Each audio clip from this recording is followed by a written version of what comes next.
A arquitetura do grego, arquitecton, é a junção de dois elementos, archi, que remete para a posição ou cargo de chefe, e tecton, que significa construtor, a partir da arte do fazer. Escultura do grego, cultura, é a arte de representar um objeto em relevo ou em 3 dimensões, moldando pedra, madeira ou outro material duro. E concordam que estas duas definições são transversais entre elas e se relacionam? Por acaso não tinha respondido a esta pergunta. Não sabia que era uma pergunta. Não, absolutamente. Mas eu aqui o que gosto mesmo é da arte do fazer, que está associado neste texto à arquitetura e não à arte. Mas sim, acho que se cruzam. Acho que se cruzam. Eu há uma coisa que gostei bastante nessas definições, é que na parte da arquitetura fala-se, portanto, do chefe. O significado, exato, não é essa questão do chefe. Não, mas começa desde logo aí a haver uma grande diferença, não é? Que na arquitetura há muito essa ideia de que nós estamos, e é mesmo assim, que nós estamos a coordenar uma equipa de gente imensa, de engenheiros e etc, não é? E enquanto, por exemplo, na arte, na escultura, há uma proximidade muito maior com o fazer a coisa, não é? Eu não faço nada, a Fernanda faz coisas, com uma equipa também, obviamente, mas o meu trabalho é muito mais de coordenar muita gente e muitas legislações e muita... Mas o fazer também, quer dizer, o fazer também é um campo muito expandido hoje em dia, não é? Enquanto podemos pensar que o fazer está ligado ao uso das mãos, não é? Para mim, o que me interessa mesmo na escultura é o fazer pensamento, não é? Essa é a primeira coisa, é o pensar. E depois, claro que existe uma espécie de, não sei se posso dizer segundo pensamento, mas eu acho que as mãos pensam por si, ou seja, há uma autonomia quando um artista trabalha com as mãos, não é? Faz um desenho, ou faz uma escultura, ou faz uma construção, uma pintura, ou o que seja, há um saber que eu consigo percepcionar que está um bocadinho independente daquilo que... Ou seja, há um processo que tem a ver com pensamento, que se parte de um conceito, de uma ideia, mas depois há uma espécie de autonomia que o corpo tem, que as mãos têm, e há coisas que surgem e que só as mãos é que conseguem fazer, ou seja, tu não conseguias fazê-lo só com a cabeça a comandar. E se calhar na arquitetura tens muito essa ideia da cabeça que comanda, não é? Porque depois não lidas com... Quer dizer, obviamente também lidas com o erro, porque há sempre erro em tudo o que se faz, mas aquele fazer mais próximo, não é? Da construção do objeto, do mexer na matéria, do transformar na matéria, é um conhecimento. É um conhecimento que eu associo muito ao... Eu sinto um bocadinho isso que tu dizes, é quando desenho, não é? Porque uma coisa é estar a pensar, a discutir, etc. E depois há um momento mais ou menos individual em que me sento e desenho, e aí sinto um bocado isso, que é às vezes o desenho leva-te para uma coisa que já não era bem o que tinhas pensado, etc. Mas isso ainda não é bem um fazer, quer dizer, é um fazer, mas ainda não chega próximo do resultado da coisa, não é? Quando eu falo no interesse em fazer, é no sentido de fazer qualquer coisa que participe na construção ou na mudança do mundo, ou seja, porque há muitas pessoas que pensam e que escrevem, e parece que às vezes isso não contribui, pronto, outras vezes sim. E o que me interessa no fazer é se calhar não ficar tanto tempo a pensar um bocado e depois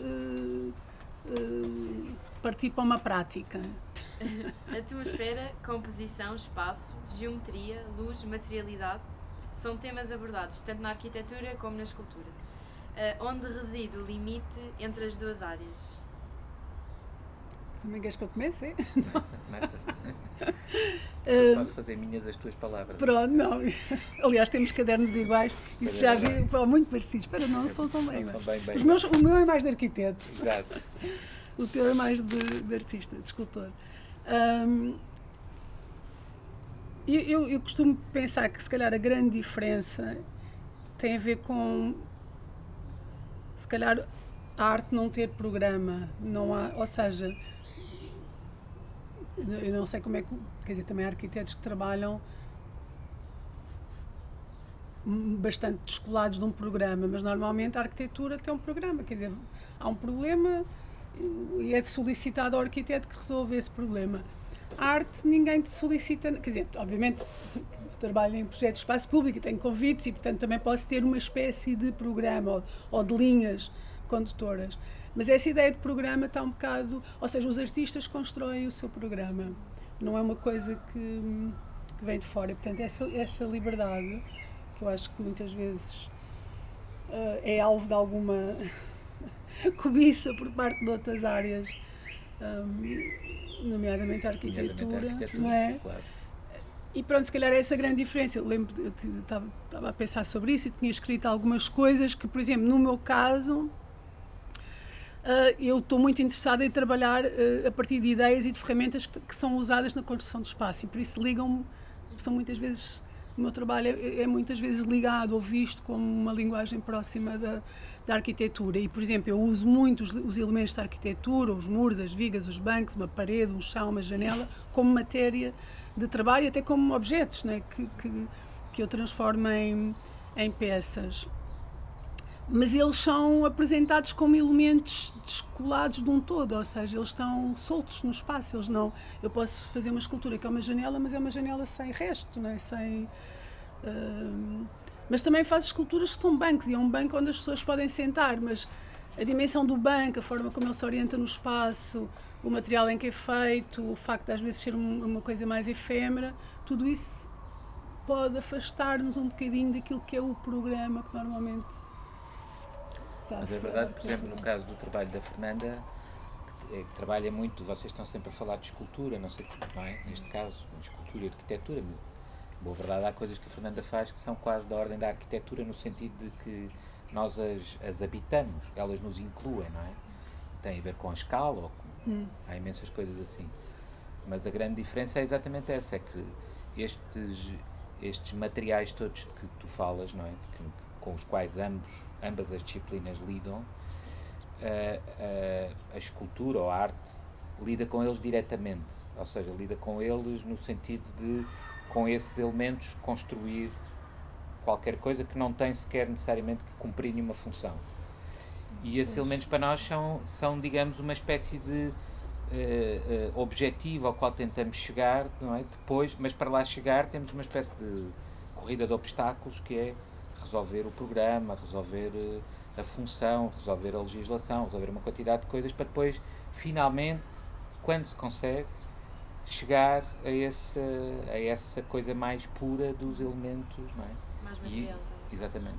E essa é que é a grande inveja, quando a Fernanda falava...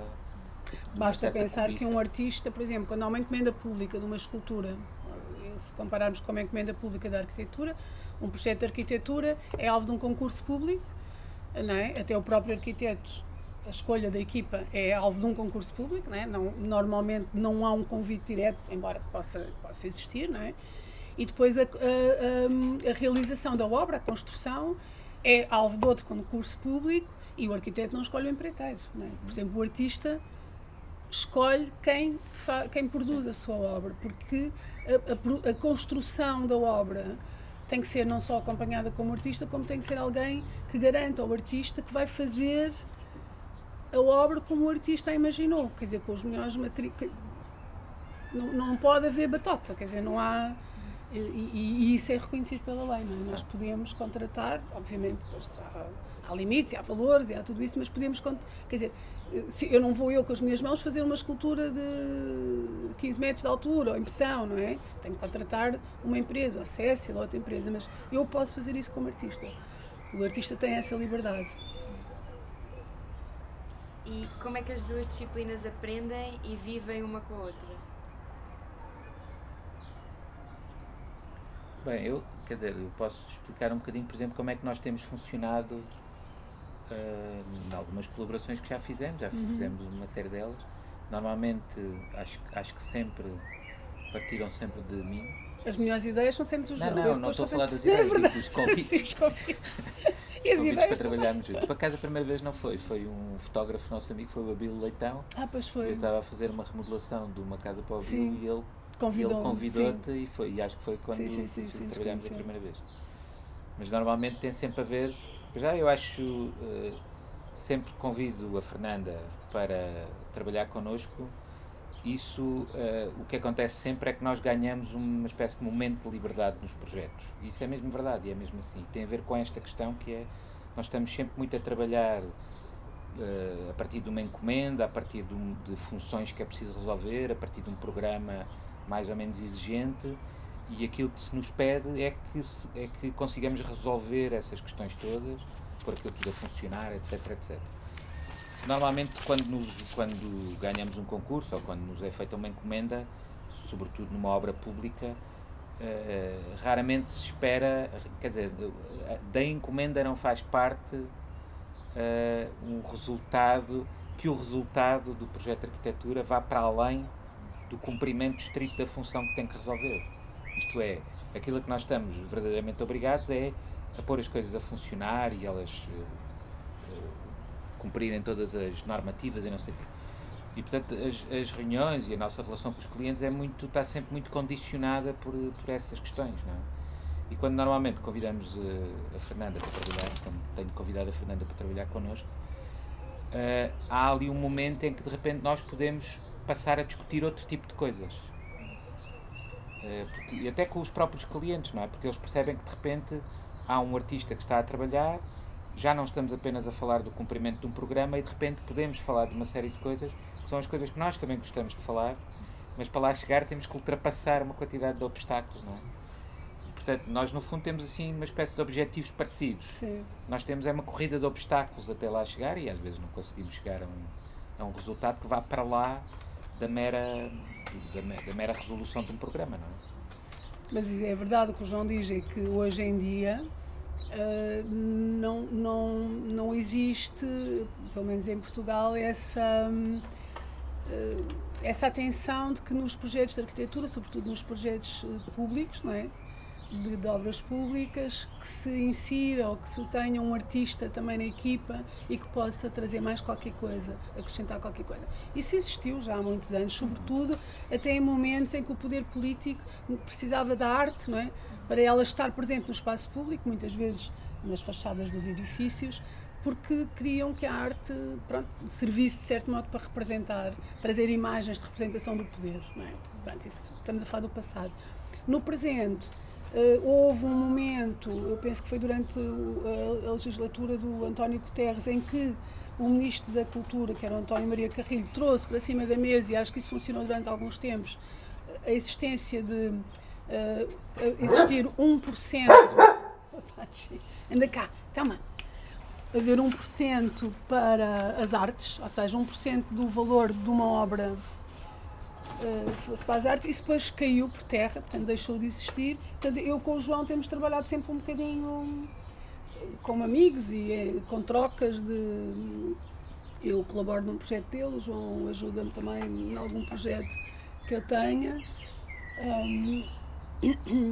Mas eu bato muito para que, em termos políticos, se tomem decisões muito claras sobre a necessidade de existir num projeto de uma obra pública, numa obra de arquitetura paisagista, ou que seja, que exista um artista também a trabalhar, mas a trabalhar com o arquiteto. Não seja um artista da representação do poder, que vai depois fazer qualquer coisa decorativa, mas alguém que trabalhe em colaboração com o arquiteto e que possa trazer mais qualquer coisa, sei lá, como eu, por exemplo, com o João Pedro, como fiz contigo, de escolher a cor para o apartamento de um amigo meu, e o João estava a fazer o projeto de arquitetura, mas que não é só escolher a cor não serve só para pintar uma parede, mas a cor constrói espaço e, portanto, tem que ser pensado não de uma forma decorativa, mas trazer qualquer coisa ao espaço que traga uma intensidade, uma beleza. A próxima pergunta também tem a ver um bocadinho com isto, que na arquitetura fala-se muito da envolvente, de quando construímos um edifício há sempre muita coisa à volta e a terem atenção. E a pergunta era se na escultura, na arte plástica, se também há esta sensação de terem atenção com a envolvente, de onde é que o objeto se vai inserir. Pronto, quando eu disse que a arte não tem uma função e não, portanto, essa diferença entre arte e arquitetura, a arte não tem um programa externo, não tem uma função, eu acho isso, mas depois eu trabalho no sentido de resolver problemas. Eu gosto muito de ter um problema para resolver. Por exemplo, estás a falar do espaço público, não é? E quando eu faço um projeto para o espaço público, é perceber o que é aquele espaço, como é que as pessoas habitam aquele espaço, o que é que eu posso trazer para aquele espaço que seja crítico, mas otimista, que, ao contrário de alguns artistas que usam o espaço público como um espaço de crítica pura e dura, de contestação, se calhar eu faço isso, mas de uma forma muito subtil, e o que me interessa é, imagina, chega-se a uma praça e já me pediram uma escultura para o centro da praça. Eu digo, não, o centro da praça é o vazio, é a escultura. A praça já, esse vazio é que tem que ser, é um património, tem que ser defendido. Portanto, ok, então porque é que, mas não tem um banco para as pessoas se sentarem, em vez de se pôr uns banquinhos pequeninos daquele mobiliário urbano, porque é que não se constrói uma peça que faça um círculo e que crie ali uma espécie de anfiteatro e que aquela praça possa ser transformada num lugar para múltiplas atividades e para múltiplas experiências. Aqui, nestes momentos, aproximo muito do trabalho do arquiteto, porque também tens muitos arquitetos a pensar assim, não é? Sim. Um grande compromisso com o espaço público, um grande compromisso com o sentido público, não é? De fazer coisas para as pessoas, muito descolado de um lado comercial, que eu acho que é uma característica da arquitetura portuguesa, um grande compromisso com a criação de espaços de qualidade, não é? Como temos bons escritores e bons poetas, não é? Que somos reconhecidos por isso, também somos reconhecidos por ter arquitetos que pensam muito bem e depois constroem também muito bem. E isso a mim fascina-me, não é? Fascina-me muito essa relação com a arquitetura, o poder trabalhar numa escala, não digo igual a dos arquitetos, porque é quase impossível para um artista, mas aproximar-me em alguns momentos dessa escala. Agora referiste uma coisa que não tem a ver com o que estavas a perguntar da relação com a Envolvente, não tem nada disso, mas que eu achei engraçado porque quando estavas a falar, por exemplo, dessa ideia de que convidam-te para fazer uma intervenção no espaço público e tu evitas fazer uma coisa no centro da praça, obviamente evitas o óbvio, não é? Claro. Que é aquilo que nós tentamos sempre evitar, mas acabas a dizer, mas porque é que não se faz, se é preciso uns bancos, em vez de fazer uns bancos quaisquer aí na Envolvente da praça, porque é que a peça não é um banco? E isso é curioso porque no fundo é como se tu estivesse à procura de a forçar que haja uma função para a peça. E nós, por exemplo, a grande inveja que temos do teu trabalho, não é? Do trabalho de um artista, é exatamente poder estar livre das funções que nós estamos sempre obrigados a cumprir e a resolver. Portanto, não deixa de ser...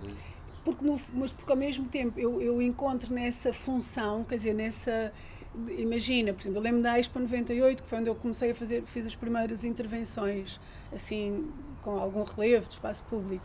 E eu lembro de olhar para os desenhos dos arquitetos e ver, uma grande operação no espaço, não é? Um grande território, todo em mudança, quer dizer, que foi tudo arrasado o que existia, estava no osso e de repente era construir tudo de novo. Construíram-se edifícios incríveis, caminhos, ruas, plantações, e depois, por exemplo, chegava-se ao mobiliário, aquilo que se chama mobiliário urbano, e era tudo de uma escala super doméstica. Eu não entendia como é que esse gesto, né, de fazer a cidade, de se ampliar, como é que isso não aparecia depois nos níveis todos, não é? Ou seja, como é que no espaço público não se punham peças também que fossem... que criassem uma nova forma de viver o espaço e uma nova forma das pessoas se relacionarem. Em vez de tu, quer dizer, porque quando tu tens um banco onde cabem 3 pessoas, agora cabe só uma, não é? Nesses bancos, obviamente tu estás a promover um certo tipo de atividade social e de relação social naquele espaço. Se tu fizeres um banco ou uma coisa que não sabes se é um banco, porque dá para muitas coisas, dá para fazer uma peça de teatro, dá para te sentares deitado no chão com os pés para cima, quando tu promoves, não é, a flexibilidade e crias peças que permitem que as pessoas se comportem, se relacionem de uma forma diferente, tu estás a construir, não é só espaço, não é só objetos, estás a construir uma nova forma de ver o mundo e de nos relacionarmos. Eu acho que nós nunca fizemos, já trabalhámos várias vezes, e até às vezes em encomendas privadas, mas nunca, estava agora a pensar, nunca começámos a trabalhar um projeto desde o início. Ou seja, quando me convidaram para fazer um projeto, eu convidava-te imediatamente para começarmos a discutir.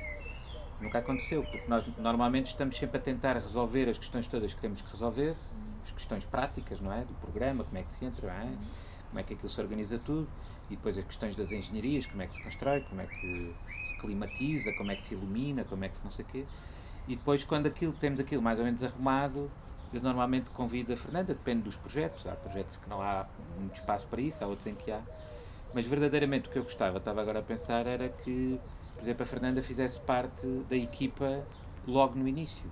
Porque a coisa mais impecável é mesmo haver alguém que pensa ao espaço, não é? É nisso que isto se assemelha, porque estamos ambos a pensar espaço.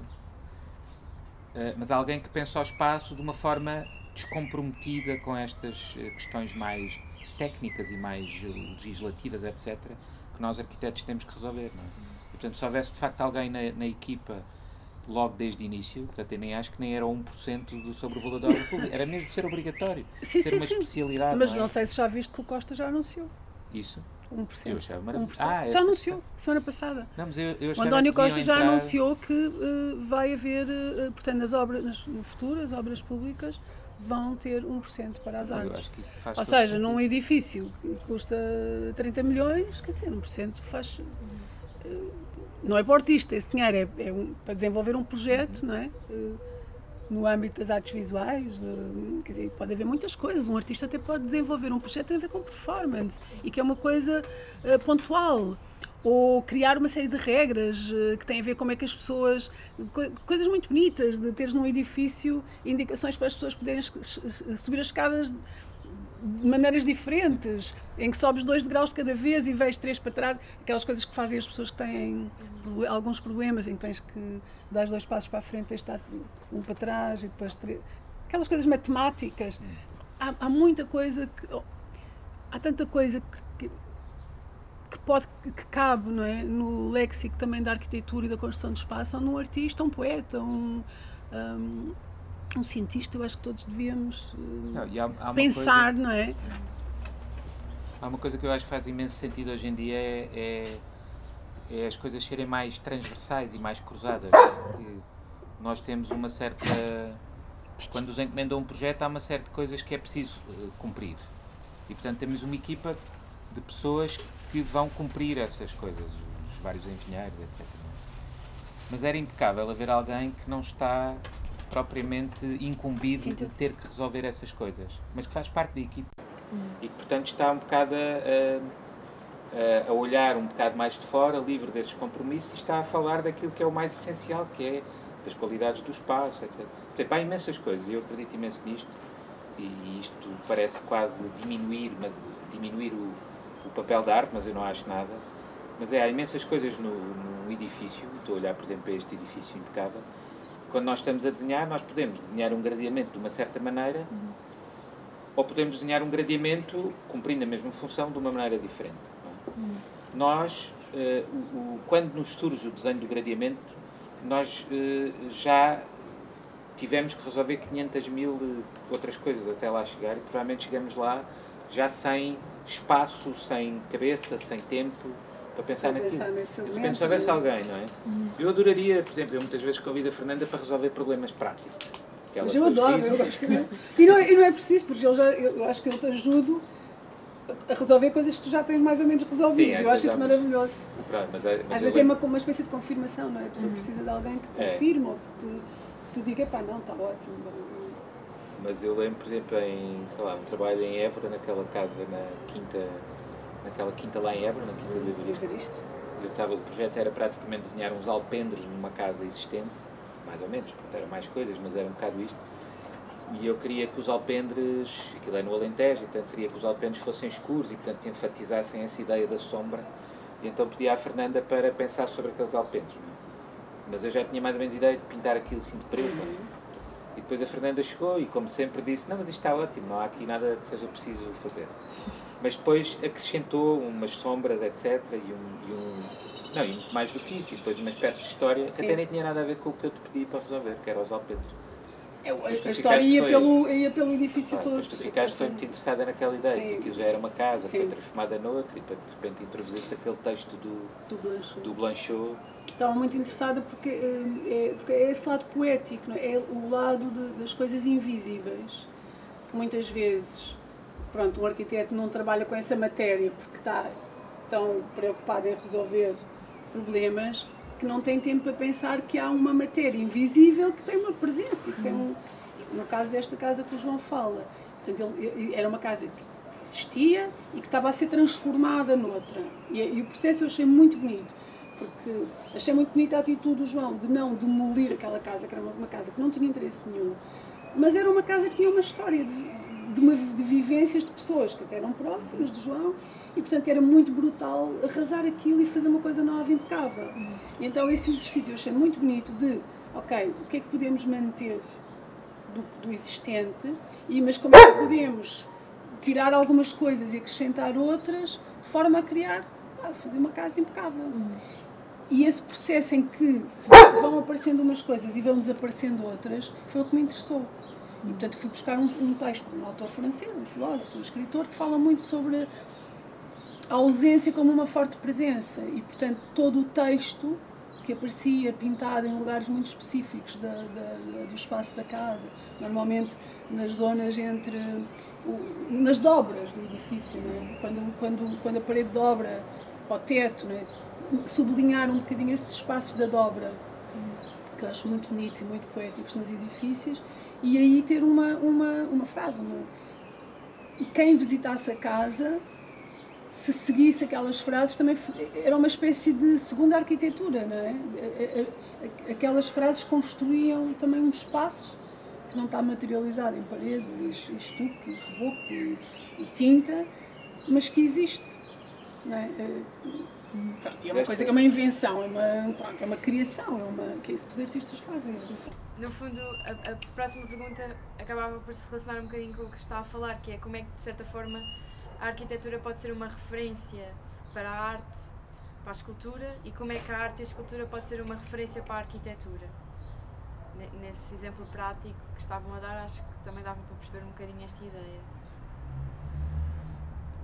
Quer dizer, nos trabalhos que temos feito, eu normalmente proponho logo, quer dizer, isto arranca sempre com uma proposta qualquer que eu faço e que, portanto, já tem a ver com o espaço, não é? Portanto, a Fernanda entra logo condicionada com o espaço onde vai trabalhar, com o edifício, e com uma espécie de problema, não é?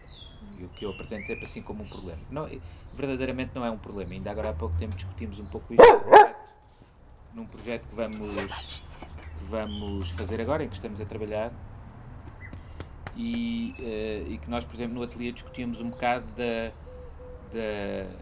não discutíamos, mas, por exemplo, a questão era o edifício, se o edifício necessitava ainda ou não de alguma intervenção da arte, e claramente não é disso que se trata, não é de necessitar. Mas eu acho que é exatamente esse lado do supérfluo, se quiseres, não é?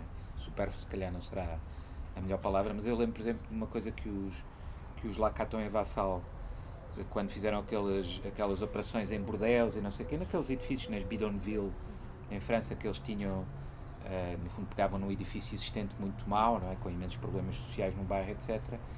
E depois faziam-lhe uma intervenção. E o que eles diziam era que os espaços que iam, portanto, faziam uma ampliação naquelas casas.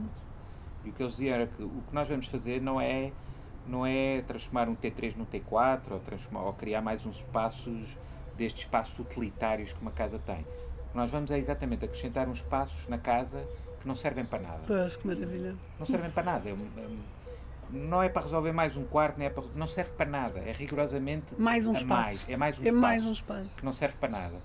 E esses espaços que não servem para nada, ou estas intervenções que, em boa verdade, não servem para nada nos nossos edifícios, são absolutamente fundamentais na maneira como eu olho para a arquitetura, não é? Porque a arquitetura está tão condicionada pela resolução de problemas, está tão condicionada em ter que responder a um programa, que eu acho que o verdadeiro gozo da arquitetura começa exatamente quando nós podemos estar a fazer coisas que não servem verdadeiramente para nada.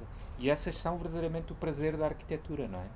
E, portanto, eu gosto imenso, eu convido sempre a Fernanda para resolver problemas práticos, que eu acho que não estão bem resolvidos nos edifícios.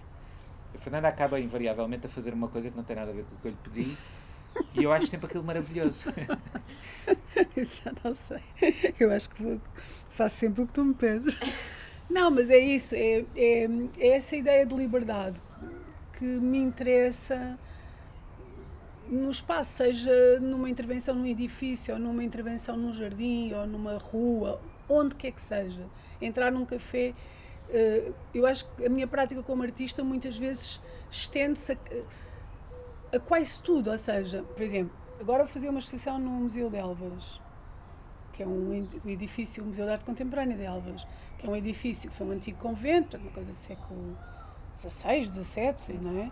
E que depois foi um hospital e, portanto, e finalmente, há uns anos, foi transformado num Museu de Arte Contemporânea. Pronto, foi todo recuperado, tem características arquitetónicas da época, com materiais depois novos, não interessa.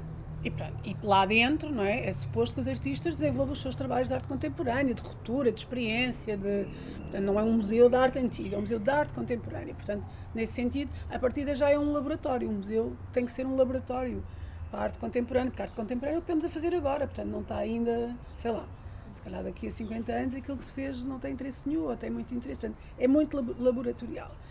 E eu, por exemplo, chego àquele museu e vejo uns pendões de plástico com umas figuras, com uns textos e umas coisas. E assim, não me apetece nada que a minha exposição, que o anúncio da minha exposição seja feito num telão de plástico igual a todos os telões cá em todo o lado. Quando temos ali uma fachada lindíssima do edifício, porque é que eu não posso escrever o título da minha exposição na fachada do edifício? E depois pinta-se por cima. A exposição fica 6 meses, portanto, durante 6 meses, porque é que não se usa a materialidade, não se respeita? Aqui o respeito não é num sentido nostálgico ou de uma coisa antiga ou conservadora, tem a ver com atuar, quer dizer, aquilo que vamos fazer dentro tem que começar logo cá fora. E, por exemplo, as pessoas que estão lá, que trabalham no museu, têm que ser tratadas com respeito, temos que lhes explicar as obras, temos que falar com elas, elas têm que receber bem o público, ou seja, há uma cadeia de coisas que ultrapassa um bocadinho a ideia do objeto, ou da escultura, ou da pintura, ou daquilo que é exposto, mas tem a ver com uma prática de vida que eu acho que os artistas podem, pelo menos eu faço isso, não é ensinar necessariamente nada a ninguém, mas é tipo dizer, olha, está a ver, olha que beleza, estas grades, porque o desenho é diagonal e porque você dentro do espaço, quando olha cá para fora, não sente que está numa prisão, consegue ver a paisagem de outra maneira. Portanto, esse tipo de relação que eu tenho como artista, quer com as pessoas com quem trabalho, quer com o público, faz parte da minha prática como artista. Há artistas que não querem fazer isso, porque não faz parte da sua prática, falar com os outros. E o trabalho deles pode ser absolutamente maravilhoso e incrível, e estarem fechados num quarto escuro, sozinhos, a fazer uma coisa, não é? Que depois sai à luz do dia e é vista e é maravilhosa. Eu não sou esse tipo de artista. Sou uma artista muito envolvida com a resolução de problemas, não é? Mas sempre de uma forma muito poética e pronto, e que não seja óbvia, não é? Nós, se calhar, não respondemos exatamente à pergunta, não é? Que era como é que a escultura é uma referência para a arquitetura e como é que a arquitetura é uma referência para o trabalho, por exemplo, que a Fernanda faz, não é? E é evidente que é, não é? No teu trabalho depois falámos em termos históricos, que sim, claro, não é? E da história da arquitetura. E no nosso caso, quer dizer, no meu caso também, não é? Assim, não é só uma referência, o trabalho dos artistas não é bem uma referência, mas mais uma cobiça, não é? Como se falava há bocado. Uma inspiração também, não é? Sim, uma inspiração, claramente, não é? E é das coisas que eu mais gosto e cada vez gosto mais eu cada vez gosto menos de arquitetura, não sei, quer dizer, eu gosto imenso de arquitetura, mas cada vez gosto menos da arquitetura que se faz. E, portanto, a minha relação com a arquitetura hoje em dia é mesmo de recusa, quer dizer, praticamente nada daquilo que se faz me interessa, cada vez me... Isso só demonstra o teu grande amor pela arquitetura, só recusa quem gosta muito. Eu também acho que sim, mas tenho um bocado a sensação que de tudo o que se faz de arquitetura, a percentagem daquilo que eu gosto é cada vez menor. Portanto, eu acho que hoje em dia só já gosto mesmo de 0,0%, 0, qualquer coisa por cento daquilo que se faz, daquilo que se produz de arquitetura. Por outro lado, interessa-me imenso a arte contemporânea, a arte em geral, mas a arte contemporânea, porque eu acho que há uma coisa que nós deveríamos aprender muito mais dos artistas e por isso é que eu gostava de contar muito mais com a presença de artistas na nossa equipa, nas nossas equipas de projeto, é uma espécie de capacidade de estar sempre a pensar além do óbvio e à margem das questões mais pragmáticas que a vida nos coloca, não é? Porque nós estamos sempre todos muito condicionados em várias disciplinas por esta espécie de pragmatismo excessivo de como é que as coisas se resolvem, do que é que têm que cumprir, etc, Sim, etc. sim. E eles não, não é? E isso é essa espécie de liberdade, nós precisamos imenso, não é? Para a nossa profissão, portanto, sim. É uma liberdade de atravessar mesmo muitas áreas do pensamento, e disso é verdade, não é? De podermos tocar sem nos especializar, porque não temos que ser especialistas em nada. Eu costumo dizer, eu não sei nada de nada. No entanto, cada vez mais sinto que posso contribuir para muitos temas da economia, dar conselhos. Uma pessoa que tem uma loja, eu chego à loja e há muitas coisas que eu entendo e que eu sinto que posso. Porquê? Porque vejo um bocadinho através das coisas e não vou olhar, se calhar, para o óbvio. Vejo coisas que, se calhar, vejo não porque seja evidente, não é? Mas porque os artistas têm esse exercício. Há esse exercício, não é? Há essa. No fundo, é a nossa matéria, é descobrir. A nossa matéria é descobrir ligações entre as coisas, é perceber coisas que não estão imediatamente disponíveis e visíveis, é cruzar. No fundo, é cruzar muita coisa e quase nós nem estamos a ver as coisas e estamos a cruzar. Nós percebemos o que é que se passa. Não sei, às vezes penso que percebemos o que é que se passa, por exemplo, debaixo da terra, não é? Ninguém sabe o que é que se está a passar debaixo da terra, não é? Mas estão-se a passar imensas coisas. As raízes das árvores estão a crescer, as minhocas estão a cavar túneis, e os artistas, eu acho que estão sempre a pensar na realidade como um todo e não nas realidades que cada um está um bocado circunscrito, não é? Existe uma dificuldade por parte dos arquitetos de se aproximarem à realidade só através do desenho.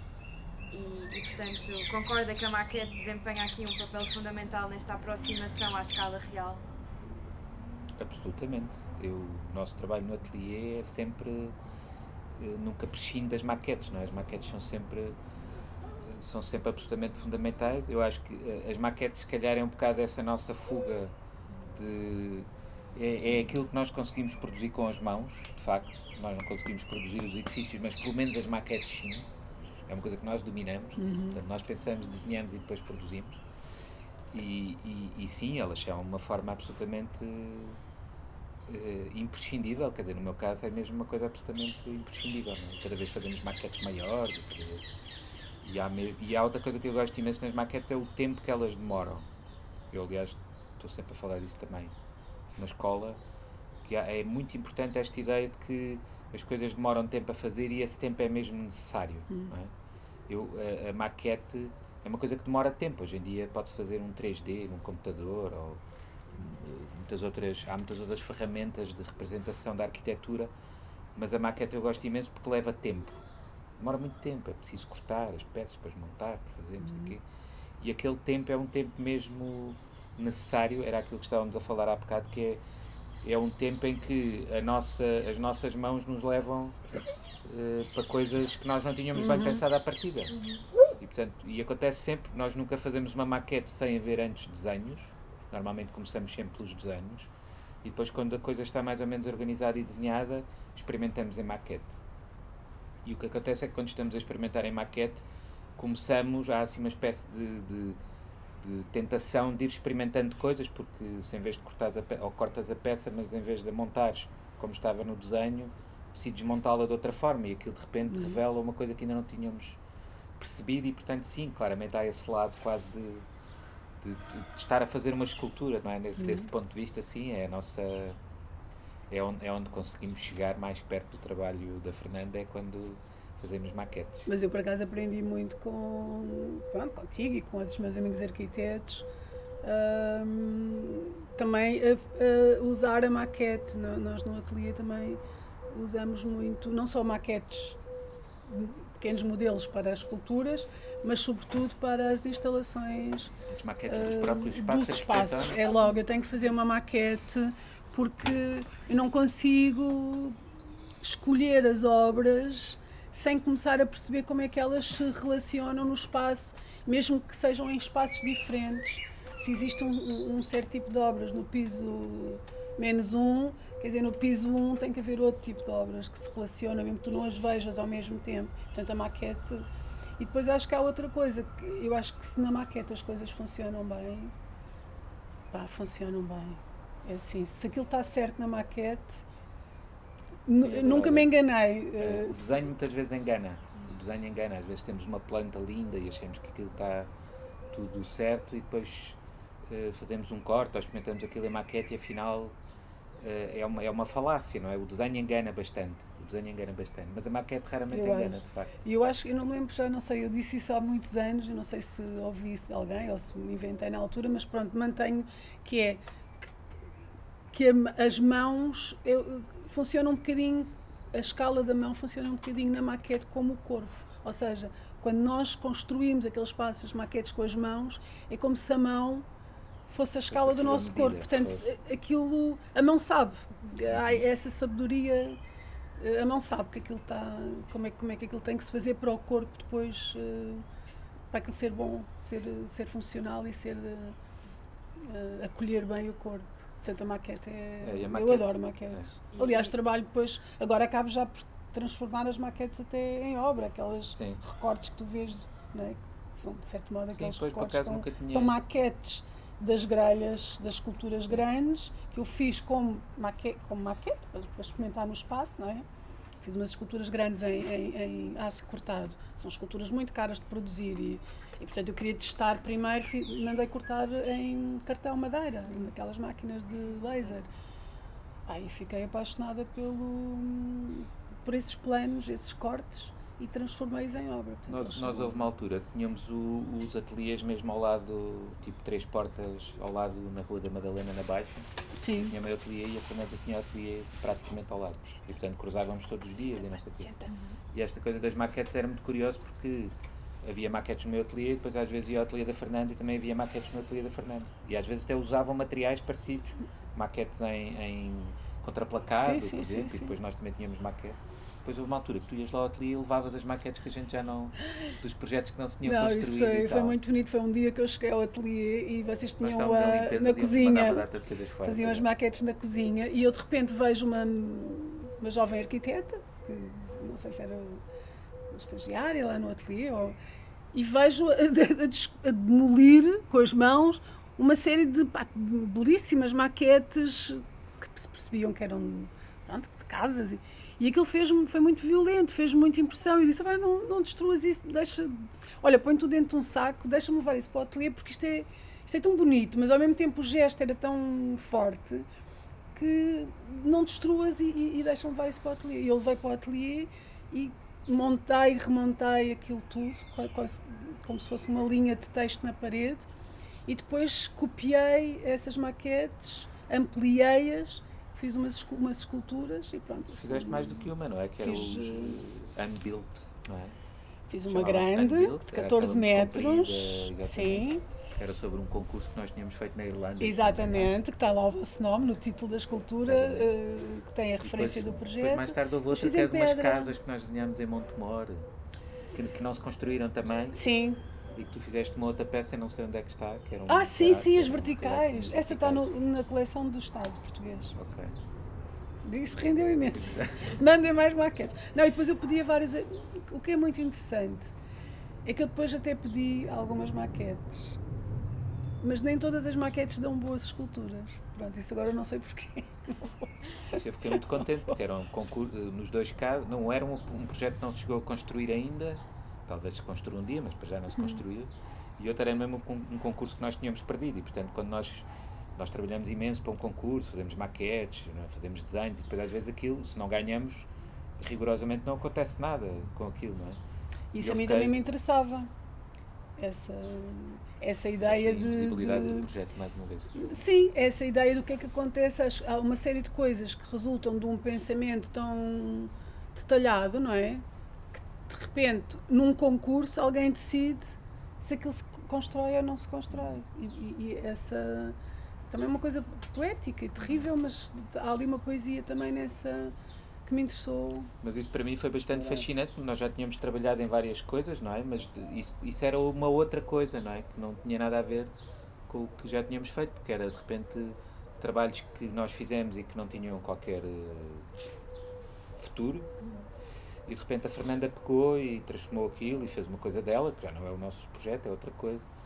Mas de repente aquilo passa a ter uma consequência, não é? E isso é bastante gratificante, quer dizer, não, porque aquilo é mesmo para o lixo. Não, mas é essa coisa do gesto, do dia a dia, não é? Das pequenas coisas que nós às vezes desvalorizamos ou nem sequer pensamos sobre elas, que um artista pode, porque isso é parte da realidade, não é? Um projeto que nunca se construiu, alguém que destrói com as suas mãos pequenos modelos, não é, que foram pensados para alguém habitar um dia, não é? Como é que essas pessoas, se aquilo se tivesse construído, se tivesse existido aquelas casas, teriam existido pessoas ali dentro e vida ao longo, se calhar, de muitos anos, não é? Várias vidas, várias famílias, e isso nunca aconteceu, quer dizer, como é que aquilo que nunca aconteceu também faz parte da nossa realidade e é uma coisa importante, não é? Para ti, pode-se considerar então a maquete uma escultura? Não. Eu nisso sou muito pragmático. Eu acho que o que nós fazemos, embora eu goste imenso de arte contemporânea, etc., tenho esta inveja e esta cobiça, mas eu acho que o que nós fazemos não tem nada, não tem nada a ver com arte. Quer dizer, não tem nada a ver com arte. Não é arte. A arquitetura, para mim, isso é muito claro, não é arte. É arquitetura. É arquitetura. Maravilhosa, que é uma coisa maravilhosa. É uma coisa maravilhosa, sim. Mas não é arte, é outra coisa, não é? E o que não quer dizer que por vezes não se aproxime quando depois de resolver esses obstáculos todos que os nossos projetos têm, não é? Quando depois de resolver os problemas todos do cliente, dos espaços, da legislação, etc, etc, às vezes transparece qualquer coisa daqueles espaços que claramente está para além da mera resolução de um programa, etc, etc, não é? Quando aquilo no fundo convoca outras referências e outras coisas, etc. Mas é uma aproximação, não é? Ou seja, é o momento em que se aproxima mais daquilo que é arte, mas não é arte, não é? Portanto, uma maquete não é uma escultura, uma maquete é uma maquete, é uma espécie de ambiciona ser um dia um espaço construído, mas mesmo assim não tem esse... Mas uma maquete pode ser feita por um artista, por exemplo, a Angela Ferreira. A não ser que a Fernanda pegue nas maquetes e depois faça qualquer coisa com isso. Por exemplo, a Angela Ferreira, que é uma artista, pronto, vocês também se devem conhecer, se não devem pesquisar o trabalho dela, que também trabalha com questões relacionadas com o espaço. Ela faz também sempre maquetes das esculturas dela, das esculturas depois com grande dimensão, mas quando ela faz a maquete, já faz a maquete como obra de arte também. Ou seja, ela mostra a escultura grande e a maquete também é mostrada enquanto obra. Portanto, é um modelo da escultura grande, é um brilho. Mas, pronto, isso são... Quer dizer, no caso de um artista, o artista diz o que é arte, não é? E qualquer coisa, aliás, eu posso-vos mostrar à saída a última obra que eu decidi, que é uma obra que vai estar exposta também no Museu de Elvas, que é pura e simplesmente uma coisa que eu encontrei, que é o casaco. É um impermeável que estava numa oficina de uns canteiros em Pedro Pinheiro, um casaco que ele já tinha há vários anos pendurado na oficina, e aquele casaco foi-se cobrindo de pó de pedra, porque eles trabalham na oficina e está sempre pó, não é? E eles lavam a oficina, mas nunca lavaram lavam a oficina toda, mas aquele casaco eles nunca lavaram, portanto é a única peça na oficina que tem os resíduos de não sei quantos meses ou anos de trabalho. E eu quando vi aquilo, achei que era um objeto absolutamente mágico e incrível e que conta e que tem uma densidade e uma história, e uma forma e uma cor, tudo aquilo não se pode fazer melhor. Portanto, aquilo vai ser apresentado como uma obra no Museu de Elvas e pronto, e o artista tem essa liberdade de dizer isto é uma obra. Isso, fizer uma casa, não é? O projeto for uma casa, e o artista dizer esta casa ou este ateliê que eu construí, que eu desenhei, é uma obra de arte, essa casa, que, para quem não saiba o que é aquilo, vê que é uma casa e, portanto, associa a um projeto de arquitetura. No caso de ser feito por um artista, é uma obra de arte. Aliás, o Jorge Pardo, um artista, eu lembro-me que ele teve uma bolsa muito grande de uma fundação em Miami, já não me lembro bem se é em Miami, nos Estados Unidos, e ele queria usar esse dinheiro para construir o seu ateliê, porque ele precisava de um ateliê. Ele pensou, como é que eu vou construir um ateliê? Eu vou usar este dinheiro e construir um ateliê, e eu digo que isto é a obra que eu quero fazer para esta fundação, só que fica o meu ateliê, que é uma escultura. E ele trabalha mesmo ele constrói espaços. Pronto, e houve uma grande celeuma e o museu não quis que o dinheiro do museu fosse usado. Pronto, e ele não pôde construir o seu ateliê. Mas podia ter tido a sorte do museu ter dito, muito bem, construiu lá o seu ateliê. Aí é que está a grande diferença para a arquitetura, não é? Porque eu não posso fazer um espaço como bem entender e depois no fim catalogá-lo para uma função e dizer, eu faço isto assim, não é? Vou fazer uma coisa assim e agora digo, isto é a sua sala. Não dá, porque a sala de repente é um espaço onde é suposto acontecer uma ação qualquer, é suposto ter uma função e portanto aquilo tem que cumprir determinados requisitos, não é? E esta é que é a diferença total entre aquilo que nós fazemos, não é? Eu, por exemplo, não fico nos espaços desenhados pelo Jorge Pardo, são super perigosos. Por exemplo, ele desenhou um espaço que é, portanto, que ele trabalhou durante algum tempo com a galeria com que eu trabalho em Madrid. E a minha galerista tinha comprado um apartamento na Gran Via e esse apartamento tinha um anexo, que seria uma espécie de quarto de convidados, ao qual só se acede através da varanda da casa, mas também tem uma porta independente, no quinto andar. E ela convidou o Jorge Pardo para fazer um projeto que ele quisesse.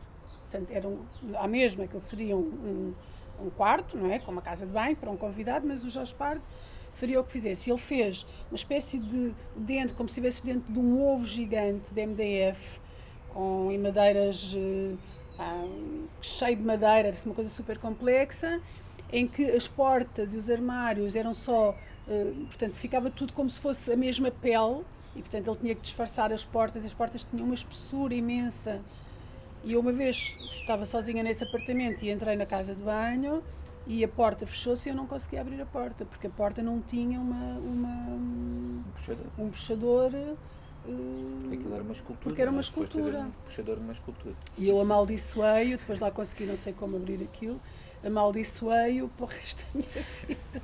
Mas pronto, enquanto é de facto uma experiência, estás naquele quarto, é uma experiência diferente de qualquer. Não é como estás num quarto de um hotel, não é? Com aquelas coisas todas iguais em todos os sítios. Portanto, aquilo cria-te uma claustrofobia, cria-te uma ansiedade, cria-te que o artista quer provocar na pessoa. Não é um quarto para estar sempre, não é? Vão passando por ali diferentes. E que a arquitetura também consegue aproximar-se, não é? Mas mais uma vez é sempre uma aproximação, não é? Nós não podemos transformar um quarto numa obra de arte porque depois não se consegue lá dormir, no limite, não é? E um quarto, em boa verdade, serve para se dormir.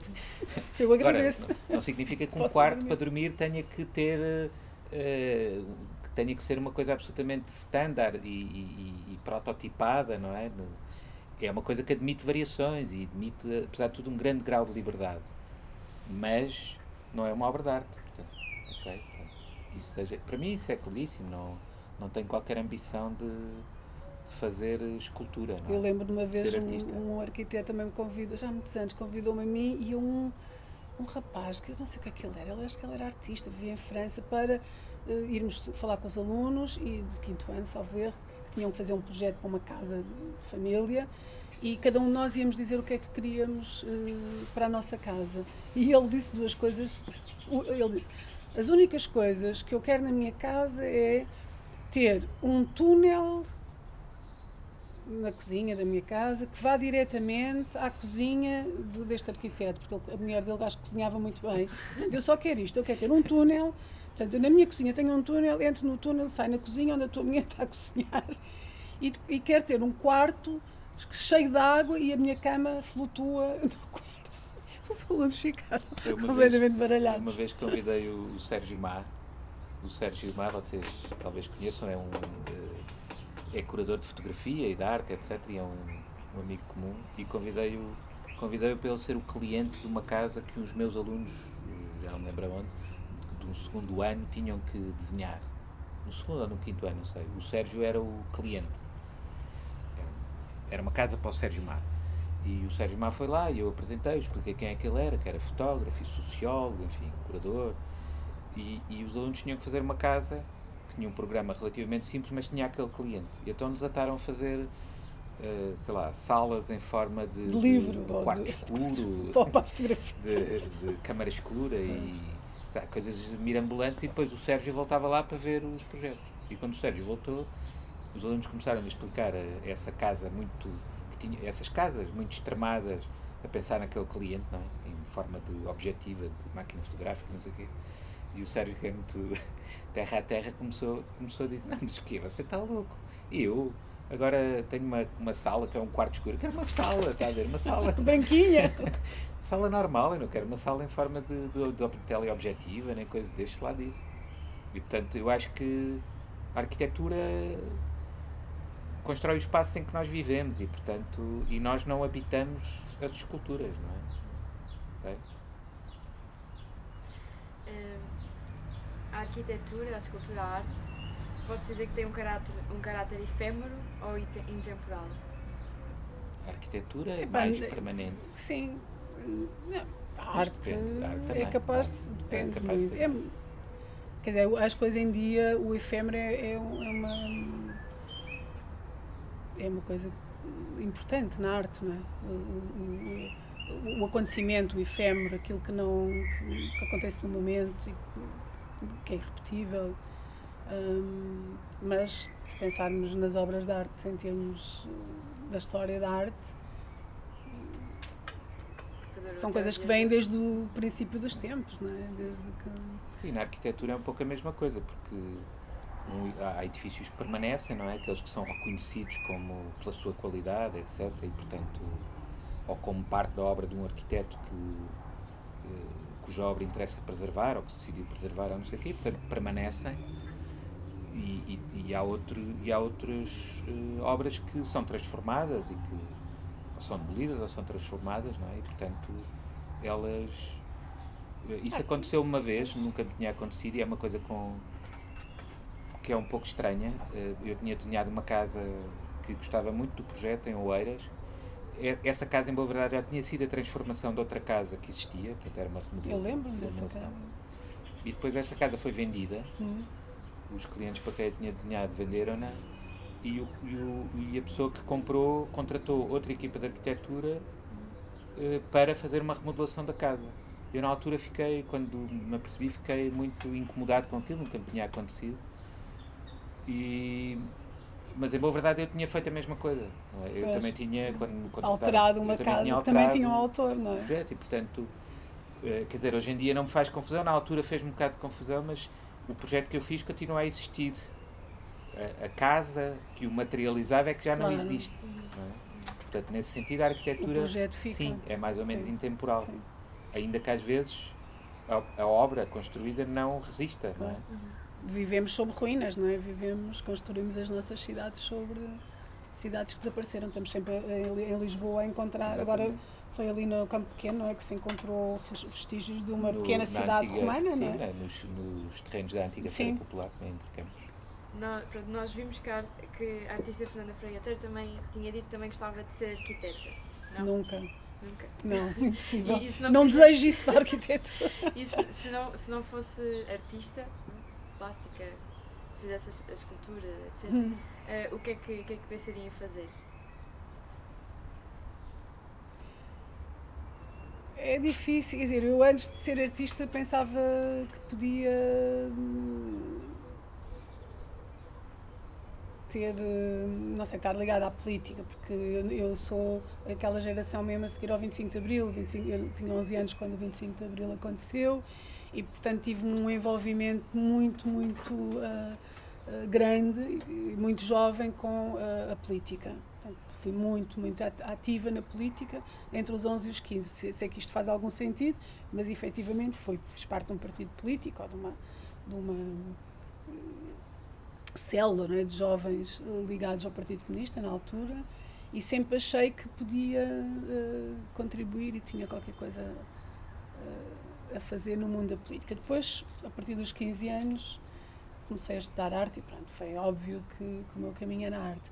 Nunca na vida me ocorreu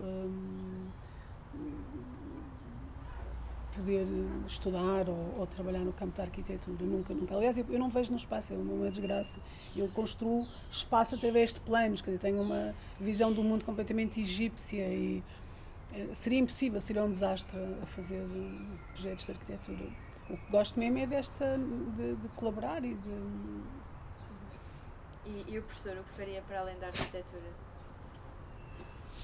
Não sei. Isso lembra-me sempre uma entrevista que uma vez fizeram à Sejima, a Kazuyo Sejima, aquela arquiteta japonesa, quando ganhou o Pritzker.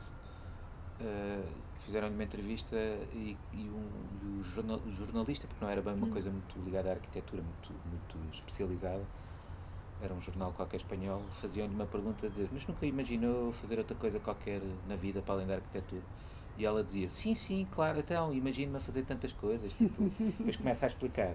Eu desenhava a minha roupa quando era nova, gosto de fotografia, gosto... Sim.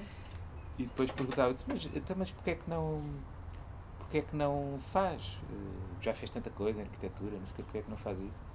E ela depois começa a pensar e diz, não, agora acabei de receber este prémio, agora vou ter imensas oportunidades de fazer os edifícios que eu gostava de fazer e ainda não fiz e tal. E ela acaba aquilo sempre a achar que sim, que havia imensa coisa que gostava de fazer, mas a perceber-se que não dá tempo. Pois não. Não dá tempo.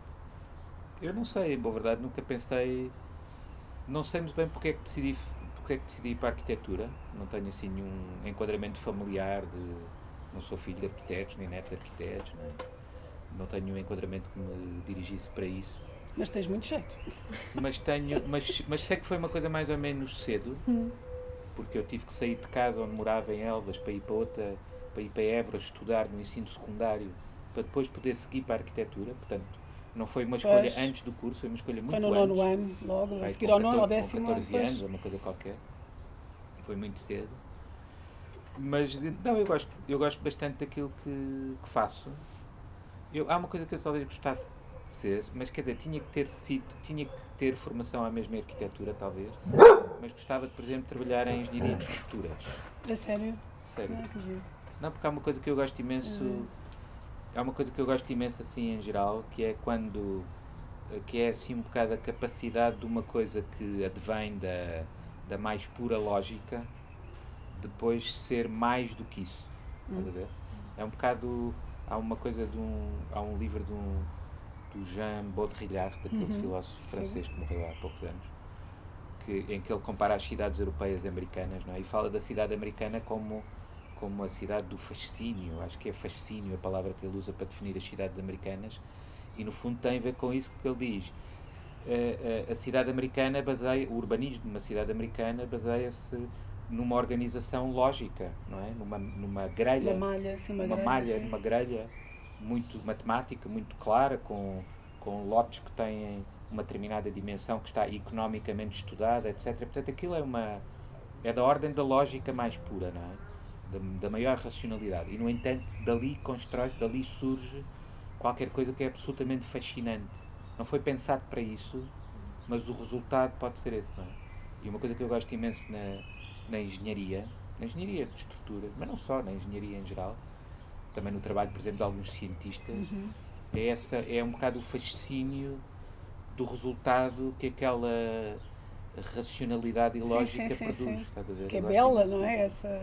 Que é uma coisa que eu também gosto em arquitetura, que é a possibilidade de tu explicares um projeto todo, simplesmente explicando o que é que fizeste para resolver os problemas todos que tinhas para resolver. Estou-me a lembrar do João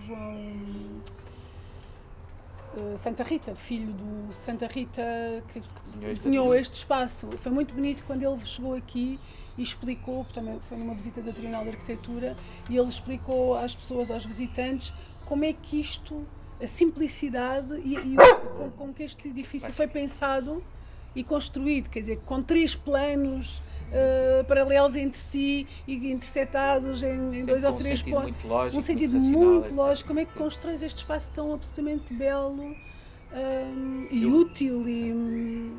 Eu gosto imenso disso em arquitetura. Provavelmente das coisas que mais me fascina em arquitetura é essa possibilidade de tu estar só a resolver problemas práticos e, no entanto, dessa resolução resultar alguma coisa que está muito para além da mera prática, da mera lógica, da mera racionalidade, não é?